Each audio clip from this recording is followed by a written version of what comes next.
Hello friends, and thank you so much for stopping by and clicking on this video. My name is Jada Brown Thompson, and as the title says, in this video I'm going to be talking about why I decided not to buy a home in Jamaica right now and for the foreseeable future. If you're a subscriber on this channel, then you know I have several videos talking about why I want to move to Jamaica, how I'm going to invest in order to have reoccurring income to move to Jamaica, and I also did a video recently on how to get pre-approved for a mortgage in Jamaica. And in that video, I talked about the timeline for approval, how to apply as someone who's overseas and has no Jamaican lineage, and I also talked about why I decided to go with a mortgage broker instead of going directly to the commercial institutions. So if any of that is of interest to you, make sure you check those videos out and subscribe to the channel. Okay, so before we jump into why I decided not to buy a house right now in Jamaica, let me talk about what our plan was. So again, me and my husband and our twin boys are going to move to Jamaica, right? And as everybody knows, and you guys have told me, you need money to live in Jamaica just like you need money to live anywhere. But it would be advantageous for you to have US dollars coming in just so that you're comfortable, right? So I'm aware of that. So our plan was to invest our money now in order to have money coming in when we're there on the island.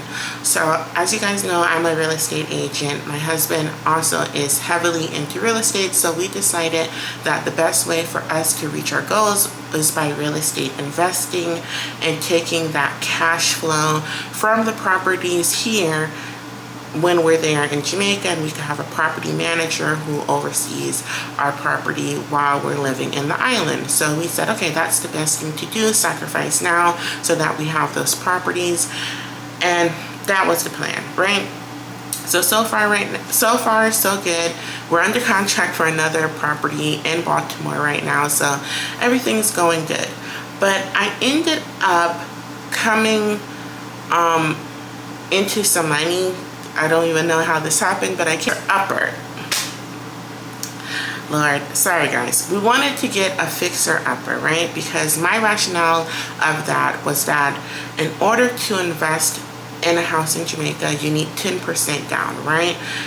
To buy an investment property here in America with a DSCR loan, you need 20% down. So I'm like, well, I can take that 10% in Jamaica, buy a cheaper house than I could here, and then I could have my husband's brother, who is a contractor, fix up the house, and then we could put it up for long-term rental, right? And so that was the plan. And so I was thinking initially, well, I want to buy a house in Portmore, either in a gated community or just in a regular scheme, get the house, fix it up, force up that appreciation, get some instant equity, and then we'll just rent the house out, right? Because the houses, in my opinion, were not super expensive like some of the other houses that are already fixed up or the new construction. So I'm like, yep, that's the plan. And so we went, we got pre-approved, and there lies the problem, right? So as I told you guys before, the name of our game is cash flow, right? We are not in a position where we're investing for appreciation. Appreciation is nice, but I want the cash flow right now. And so when we got pre-approved, I'm like, okay, cool. And we started looking for houses, and we found some. I even found a duplex that was in Portmore, in the greater Portmore area, and it was like 16 million, and it had a 3-bedroom on the bottom and a 2-bedroom on the top. And I was like, oh my God, this is perfect, right? So I'm like, yeah, this is great. But again, our number one priority is cash flow. And so the problem that I had was that the interest rate, number one, was high, but it's variable in Jamaica, right? It's not a fixed interest rate like you have here in the US. that I'm used to, right? So it was hard to predict what the cash flow would be because of the fact that the interest rate was variable. So the interest rate that we were pre-approved for was like 9%, right? And I'm like, okay, that's not bad, 9%. And I, had the monthly amount that it would be, the principal, the interest, etc., right? So I'm like, okay, 9% is not bad. But then when I started doing more research, nowhere on the pre-approval did it say that this interest rate is variable. So I talked to the loan officer, and she was like, well, the mortgage broker, and she said, well, the interest rate is fixed at 9% for 3 years, but then after that it is variable, and it can go up or it can go down, and most likely, based on my research, the interest rate will probably go up. So it was hard for me to justify buying this house in Jamaica because I couldn't accurately forecast what the monthly payment would be. And for somebody who's strictly investing for cash flow, it was hard to say, okay, well, it's going to be $100,000 per month for my mortgage, and then I can rent this property out for $150,000. I couldn't really accurately say that due to the fact that the interest rate was variable. So right there, that was like a red flag for me, because as I said, we're investing for cash flow and we're investing for long-term rentals, right? I did not want to do a short-term rental. So for a long-term rental, you give somebody a lease, right? And let's say that lease is 12 months and I'm locked in on that 12-month rate with the tenant. And then for some reason, the interest rate goes up 2% for my mortgage. Now I'm going to have to take money out of my pocket and pay with the rent. So it just didn't make sense in that scenario, because I can't go back to the tenant and say, boy, well, my mortgage went up, so now your rent has to go up. They don't care. And then also, and this is just like a macro look into the rental rates in Jamaica, it seemed like a lot of the properties that we were looking at, the mortgage would almost be more expensive than the rent would be. And my husband was saying, yeah, because a lot of those property owners already got those low prices, because as you guys know, there's a lot of interest in Jamaica right now. A lot of people are buying, and it's like a supply and demand thing, because Jamaica is a small island, and then you have such a large Jamaican diaspora, as well as other people like me who are interested in the island. And if there's not enough houses for everybody, of course, if the demand is there and the supply is low, the prices are going to go up. So we've seen a large increase in the prices of homes in Jamaica, right? And it's just like the rents are not matching what the mortgage would be for the fixer-upper. Like, yeah, it would match if maybe we were buying like a brand new condo or a new construction. Okay, naturally the rent is matching because those property owners are all kind of getting in at the same price, probably the same interest rate, and so therefore as an investor it's probably at the same amount because the comps are similar.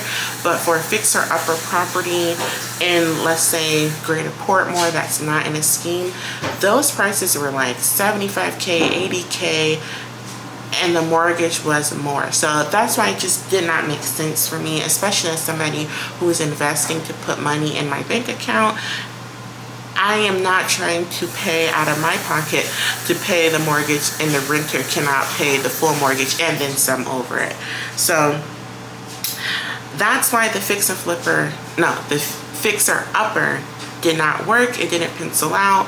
I was not comfortable with the variable interest rate.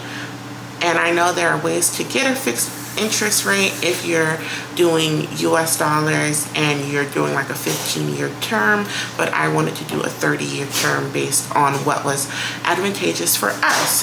So the fixer-upper wasn't going to work. So then I thought about doing an Airbnb, right?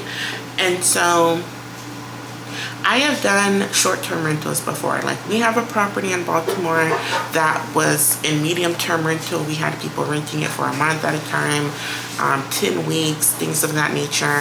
So I know how that works. I know about furnishing it and putting it up.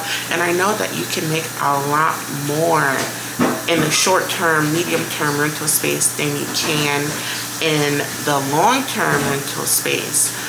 But my issue with Airbnb in Jamaica was, one, it is a really saturated market. And I know that there's space for everybody, right? But at the price point where we would have a lot of competition from other Airbnb owners. And I felt like, especially being an overseas investor, I did not feel comfortable buying this home for Airbnb because the market was really saturated.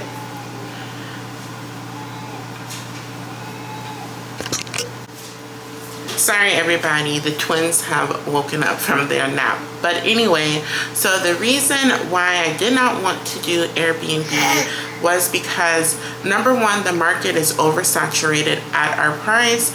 I feel like with Airbnb, because you're offering vacation stays or, you know, corporate rentals, whatever, there were a lot of people and a lot of units on the mid price range, and I felt like either we'd have to be like a budget stay and then have very small margins, or even be a luxury stay, and we didn't have the price, we didn't have the money to be a luxury stay. We did not have that amount now, maybe later, but we definitely don't have it now to be like a luxury Airbnb listing.